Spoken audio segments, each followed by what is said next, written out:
Hello, my name is Colin Campbell, I'm with Polygon. You're looking at Sniper Ghost Warrior 3, which is coming out in April next year for Xbox One, PlayStation 4 and Windows PC. I took a look at the game a few days ago and recorded this footage, which shows a pretty tense mission in which the sniper, whose name is Jonathan North, and he is expected to go into this church, or around this church, and take out some bad guys.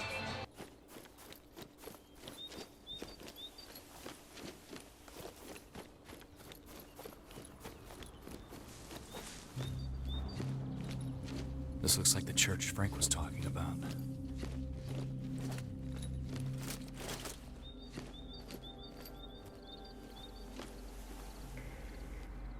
So yeah, church mission.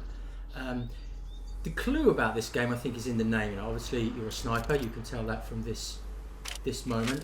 There's also quite a lot of ghosting and planning of missions. For the first time in the series, you've got this drone which helps you to check out what it is that you're going to be going in and taking care of. Looks like they're digging their own graves. There's no time to waste. So, and there's also a certain amount of first-person shooter-esque activities that go on. I mean, I was in one mission and was discovered, and it sort of turned into a bit of a firefight.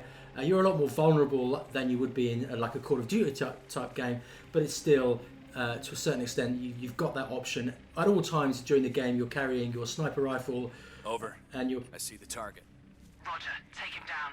Okay, so you're carrying and you're carrying an assault rifle, and you're carrying a pistol as well. But all those weapons, obviously, used in the particular circumstances. But this mission, I wanted to show you because I think it's one that is more about stealth and sniping. You know, if you want to play a first-person shooter with an open world, there's plenty of those out there. And this one, because it focuses on sniping. Let's just watch this guy. He takes his time here, as is, I think, appropriate.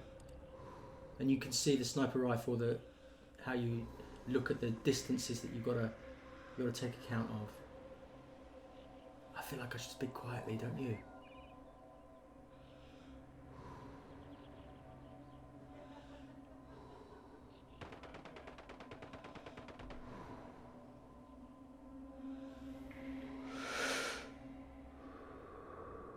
There you go. So there's the first one. We took a long time on that one. Speaking to the developers, I think the linearity of the previous game was something that they wanted to avoid. And you know, you've got this core mission that you go through, as well as side missions. Here's another chap.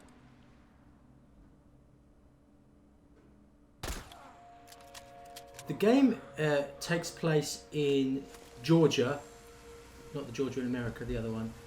And there has been a sort of separatist uprising. Uprising, is that the right word? You know, normally, a separatist movement that is anti-Georgia government, and you go in, you're on behalf of the Georgian government. In the sort of world of real politics, you'd expect this to be backed by the Russians, who obviously have a problematic relationship with Georgia.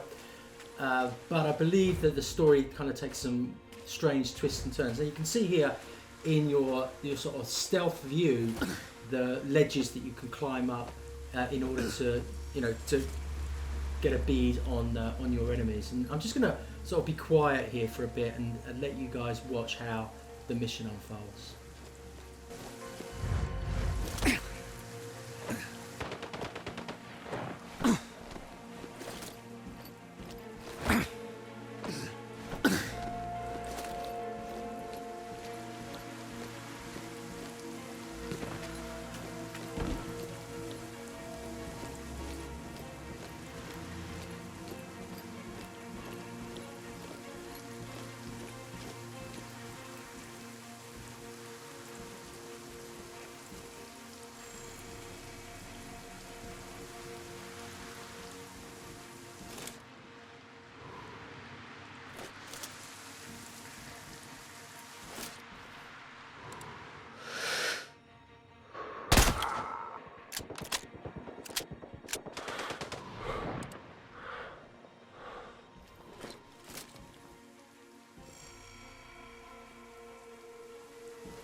So he's taken out most of the guys who are on the outside, but as you'll recall from the drone that we sent in earlier,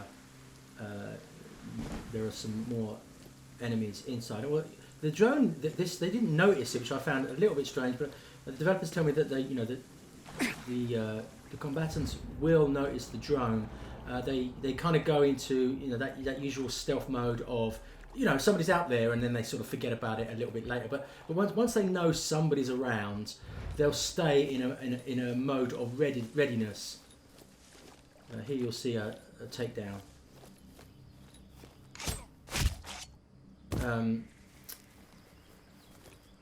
There is an in-game economy. You upgrade your weapons, you upgrade your abilities. It's that kind of, of course, it's got all that sort of RPG elements to it. There's no kind of class involved. You're all the time you're upgrading those 3 different weapons that you're using, as well as the other stuff like your armor and your drone.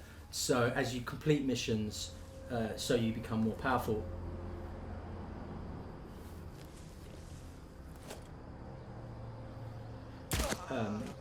There are also the side missions are called war crimes, and I asked the developers if that referred to them, the enemy, or you, the combatant, and they assured me that was that was about the enemy. And you saw in this game some of these poor chaps who are digging their own graves and fully expecting to be executed by these insurgents. And your job in this mission is to set them free. The area's clear. You can make a break for it. Oh, bless you. We will never forget what you've done for us. So you complete this mission, and there is with these sniper games, there is a certain sameness about the mission, isn't there? You sneak up, you stake out the objective, and you shoot them, and then you go on to the next one. And there are, I think, going to be a lot of clear the camp type missions in this game, but I'm told that there are others in which you're rescuing people, and there's a narrative that goes on in the game that gives it a little bit more variety than your usual sneak up and kill everybody type missions. I like the world here. I think it's nice. I'm told that there are some kind of small towns that you can explore, but mostly it's sort of rural areas. There are no big cities. I'm just gonna, for the last minute of the video, just kind of let you look at some of these weapons that you can sort of upgrade and choose. If you're into this sort of stuff, then the different types of weapon will handle differently according to your own particular needs and skills. So I'll leave you with this. As I say, the game is coming out in early April next year. This is Sniper Ghost Warrior 3.